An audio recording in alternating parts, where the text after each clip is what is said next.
Imagine enfrentar 450 homens sozinho. Agora imagine que todos eles representam um sistema inteiro de poder, religião e governo. E você é apenas um homem, sem exército, sem proteção, sem apoio popular. Foi exatamente isso que aconteceu com Elias. Em um dos períodos mais sombrios da história de Israel, quando a idolatria dominava a nação e o rei perseguia os profetas de Deus, um homem decidiu se levantar. E o que aconteceu naquele dia mudaria a história de Israel para sempre. O céu ficaria fechado por 3 anos. O fogo cairia do alto. E uma nação inteira teria que decidir: quem é o verdadeiro Deus? Essa é a história de Elias. Em um dos períodos mais sombrios de Israel, quando a idolatria dominava, surgiu um homem desconhecido. Seu nome era Elias. Ele aparece de forma repentina, sem apresentação detalhada, sem genealogia, sem introdução grandiosa. Elias o tesbita disse ao rei Acabe que não cairia chuva nem orvalho em Israel, a não ser por sua palavra. Assim começa sua história. Registrado em 1 Reis 17, o rei Acabe governava Israel e fazia o que era mal aos olhos do Senhor. Ele se casou com Jezabel, uma princesa estrangeira que promovia o culto ao deus Baal.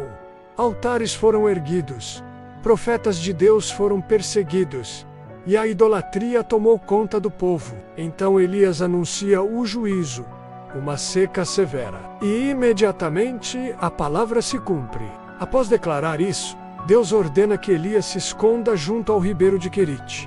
Lá acontece algo extraordinário. Corvos trazem pão e carne pela manhã e à tarde. Deus sustenta seu servo de maneira sobrenatural. Mas depois de um tempo, o ribeiro seca por causa da falta de chuva. Deus então envia Elias para Sarepta, na região da Sidônia. Lá ele encontra uma viúva pobre, recolhendo gravetos para preparar a última refeição para ela e seu filho. Ela tinha apenas um punhado de farinha e um pouco de azeite. Elias pede que ela prepare primeiro um pão para ele e promete que a farinha não acabaria e o azeite não faltaria até que a chuva voltasse. A viúva crê na palavra do Senhor e o milagre acontece. Todos os dias havia provisão suficiente. Algum tempo depois, o filho da viúva adoece e morre. Elias leva o menino para o quarto onde estava hospedado.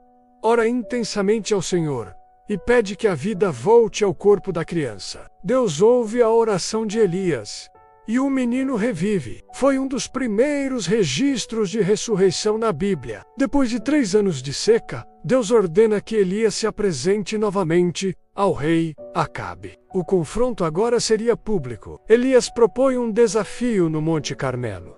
De um lado, ele sozinho, do outro, 450 profetas de Baal. O desafio era simples. O Deus que respondesse com fogo seria o verdadeiro Deus. Os profetas de Baal clamaram desde a manhã até a tarde. Gritaram, dançaram, se cortaram, mas nada aconteceu. Nenhuma voz, nenhuma resposta. Então Elias reconstrói o altar do Senhor que estava em ruínas. Coloca o sacrifício sobre a lenha. Manda derramar água 3 vezes, encharcando tudo ao redor. Humanamente falando, era impossível que pegasse fogo. Elias ora de forma simples e direta. Ele pede que Deus se revele para que o povo saiba que só o Senhor é Deus. Então o fogo cai do céu, consome o sacrifício, a lenha, as pedras e até a água. O povo cai com um rosto em terra e declara: o Senhor é Deus. Após isso, Elias ora novamente. Uma pequena nuvem aparece no horizonte. Logo o céu se fecha com nuvens pesadas e a chuva finalmente volta à terra. Mas mesmo depois de uma grande vitória espiritual, Elias enfrenta um momento de profunda crise. Jezebel ameaça matá-lo. Ele foge para o deserto, se sente sozinho, desanimado e pede até para morrer. Debaixo de uma árvore, ele adormece. Um anjo o toca e lhe dá alimento. Isso acontece 2 vezes. Fortalecido, Elias caminha até o Monte Horebe. Ali, Deus se manifesta de forma diferente do esperado. Vem um vento forte, mas Deus não estava no vento. Depois um terremoto, mas Deus não estava no terremoto. Depois um fogo, mas Deus não estava no fogo. E então, uma voz mansa e suave. Deus fala com Elias de maneira tranquila e restauradora. O Senhor mostra que ainda havia 7.000 pessoas em Israel que não haviam se dobrado diante de Baal. Elias não estava sozinho. Deus então manda Elias ungir Eliseu como seu sucessor. Eliseu deixa tudo para seguir o profeta e aprender com ele. Mais tarde, outro rei chamado Acasias tenta consultar um deus pagão. Elias o confronta novamente, afirmando que não haveria recuperação. Soldados são enviados para prendê-lo, mas fogo desce do céu em 2 momentos distintos. Somente quando um terceiro comandante demonstra humildade, Elias aceita acompanhá-lo. Finalmente chega o momento mais extraordinário de sua vida. Elias e Eliseu caminham juntos. De repente, um redemoinho aparece. Um carro de fogo separa os dois. Elias é levado ao céu em um redemoinho, sem experimentar a morte. Sua capa cai ao chão. Eliseu a recolhe e o ministério continua. A vida de Elias nos mostra que um homem comum pode ser usado de maneira extraordinária quando decide confiar plenamente em Deus. Ele enfrentou reis, multidões, profetas falsos e momentos de depressão. Viveu milagres intensos e também crises profundas.